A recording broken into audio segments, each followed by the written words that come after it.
Over the years, I've noticed a common denominator among tennis players who struggle with the mental game. And in this lesson, I want to reveal what that is and also walk you through an exercise that I just recently did with a student that was tremendously helpful for her. The lowest common denominator is, in my opinion, when it comes to players who struggle with the mental game, is they assume that they are in control of things that are not actually within their control. In other words, they think that they have direct influence over the quality of their execution on a long list of things that they don't actually have control over.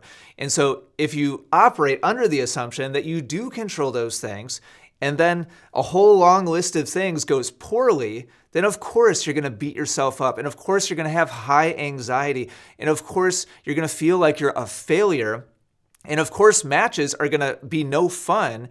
Because if you think that you control this long list of things that you actually don't, in practice, it's like, okay, no big deal. I can just kind of relax and like let it fly and let it flow and just kind of hit normal, relaxed shots. But in match play, when you're trying to manage this laundry list of elements that, spoiler, you don't actually control, then that's going to totally spoil your experience on the court during matches. So here's the exercise. I sat down with a recent student and I asked her, let's work together to make as complete of a list of uncontrollables as possible. Meaning, these are elements that we don't actually personally have full control over. And full control is really important. We have some influence over these elements, but we don't actually get to decide, am I going to have a good day with X, Y, or Z? So just start thinking in your own head. And I'm going to show you the list that we came up with together. But if you have a hard time with mental toughness, if your performance drops under pressure, if you play worse in matches and much better in practice, I would highly encourage you to go to a coffee shop, go to someplace quiet, sit down and spend 15, 20 minutes and write out this list for yourself. So here's the list of uncontrollables that I came up with my student. And we just kind of collaborated on this together. We spent 5 or 10 minutes on it. So let me walk you through this really quickly. So opponent, style, skills, power, spin, touch, angles. Basically, and we cannot discount this. During a match, we don't have any influence over their level of play, their style, whether they're a pusher or a lobber or a moonballer or a drop shot or what. Like that's all completely out of our control, and it's a gigantic variable in how good of a day we're about to have. Okay, line calls. No control over that. Opponent's line calls. Obviously, we have control over our own. Our opponent's personality, their temperament, their attitude might totally rub us the wrong way. We might, frankly, absolutely despise who they are as a person, might totally get under our skin. We have no control over who they are as a person. How about the weather? How about your partner if you're a doubles player? And when I say partner, I mean like the whole list, their personality, their skills, their style of play. We have no control over any of that. Dumb like logistical things. We have no control over traffic on the way to the club, friction that we're experiencing as we're doing our errands that day, trying to get things ready so we can relax and like actually let go of whatever else happened in the day and go play tennis. Our health, our sleep, our hydration, our nutrition. To a degree, we control these elements. But if we could just decide, oh, I'm going to be a 10 out of 10 at sleeping. If we could just decide, I'm going to be a 10 out of 10 with my nutrition. If we could just decide, oh, I'm not going to get a cold this week. I'm going to feel great. I'm going to roll out of bed and everything's going to be fantastic because I'm just going to decide. No, of course, these things are not completely within our control. We influence them. We have some indirect ability to be able to say, like, are we moving in a positive direction or a negative direction? But we're ultimately not fully in control of those things. How about distractions? Sounds, other courts, teammates, spectators, you get the idea. How about the streak or the trend in matches? Like psychologically, if we're on a losing streak, that can make it tough for us to feel confident, right? But ultimately, I mean, we could just run into it. We could play the best players in our local area, our local courts, our local league, like 5 matches in a row and just feel like, man, I'm just getting beat down. Not in our control. Pressure, weight, internal, external, expectations. This is like what our teammates say and how high of expectations they have on us, maybe our coach that we're working with. this is a tough one. And this is the one that I personally struggled with the most as a tennis player. Timing, comfort, quality of execution. Because none of these things up above are really fully within our control, we really can't fully control either how good we feel hitting the ball. You might disagree with me on this one. It might be hard for you to accept this, but let's just say hypothetically that all of these things on this particular day did not line up in our favor. Do you think that your timing, your comfort, your quality of execution is going to be fantastic if our opponent is the exact opposite of what we like to play, if we're late because of traffic, if our partner is a pain in the ass and just doesn't want to work with us, if we didn't sleep well the night before, maybe we're coming down with a bit of a cold? Yeah, you get the idea, right? And by the way, this list is not comprehensive. We could come up with literally 1,000 things that we don't control. We don't control the balls. We don't control the court quality. And so ultimately, and again, we could come up with another 500 things. Ultimately, do we control whether or not we win? We have influence over it. It's a factor, right? But do we actually get to decide that day, I'm going to be a winner today, or I'm going to be a loser today? Do we get to decide which side of the spectrum we fall on? Ultimately, it's not really within our control. And again, I'm not trying to say we have no influence over it. Of course we do. But we don't just get to decide any of these things. And so step one, key to mental toughness in tennis, and I'll get to step two here in just a second, is all of these things that are uncontrollable, just let it. Or let it go, let it go. The Beatles, right, had the famous song, Let It Be. Whatever variation of that phrase resonates with you, you need to just let those things be and then consciously, deliberately move on to what you can control. So I'm just going to give you 5 seconds here. What do you think you do fully control? All of these things we have to various degrees, a little bit of maybe influence over, but not full control. What do we fully control when we walk out to play tennis? For me, there's only 4 things. And one of them is even kind of a little wishy-washy. I'd be curious to hear what you think down in the comments. So here's the list of things that are actually fully within our grasp. And this first one is the one that's kind of like wishy-washy. Quality of preparation. To a large degree, we do control, but I mentioned before things like if we could just decide to have a perfect night's sleep, of course we would just do that, but we can't do that.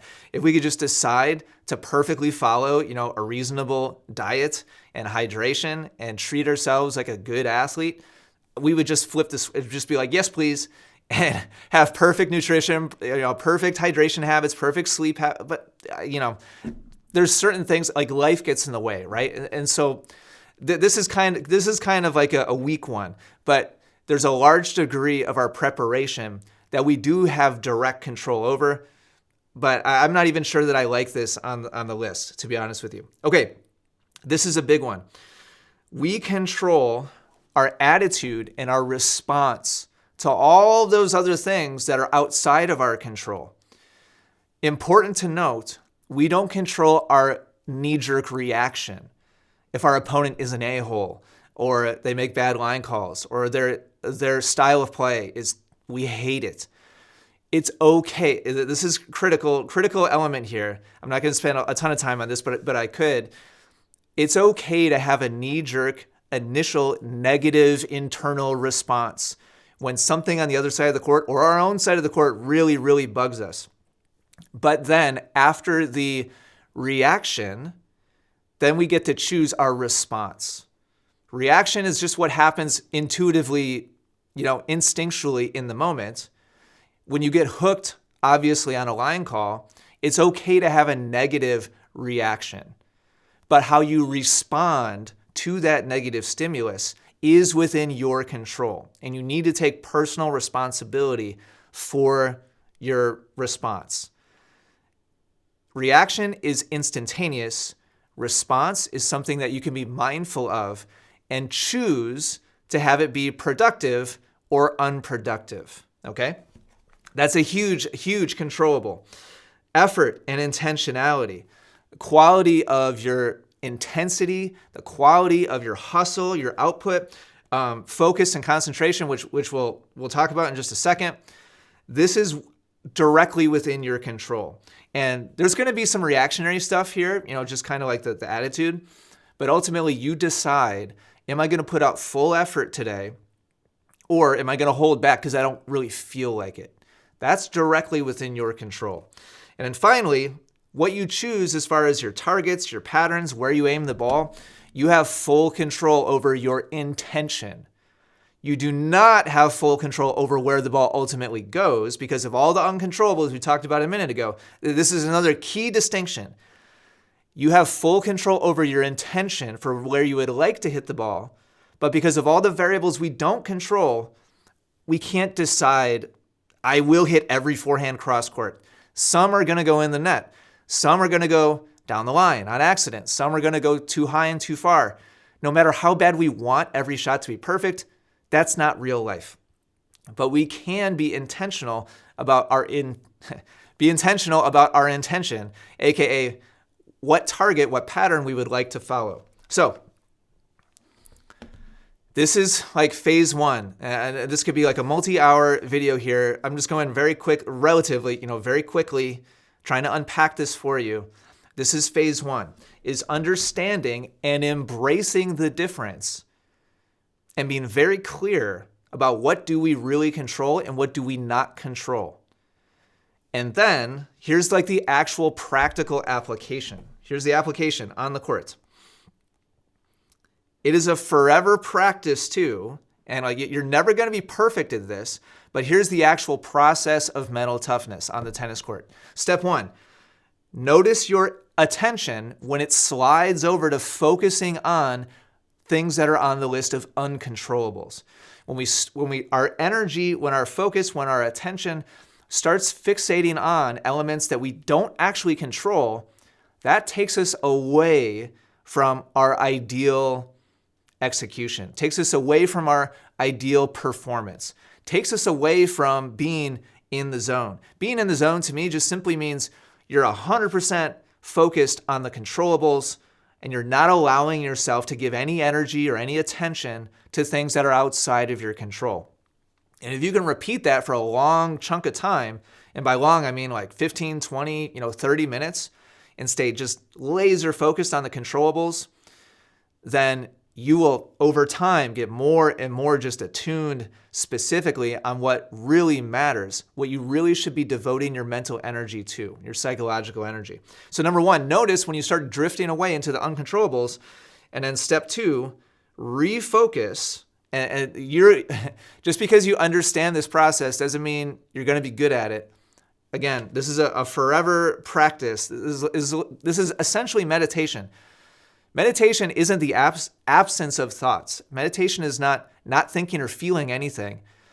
It is just kind of herding the cats and bringing in the margins on where your attention is going to being more and more narrow on something specific, at the exclusion of everything else around you that you could be focusing your energy and your attention on. The better and better you get at refocusing your energy on the controllables, the better of a performer you'll be, the closer you'll get to your ideal performance, and the less and less difference there's going to be between your practice self and your match or competition self.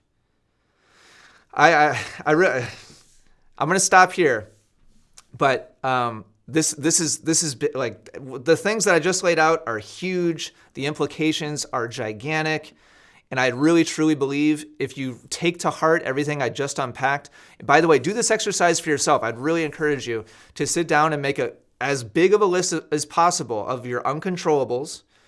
And then I would challenge you, if you can come up with more true controllables, things that you fully are able to influence. If you think I missed one, let me know in the comments down below.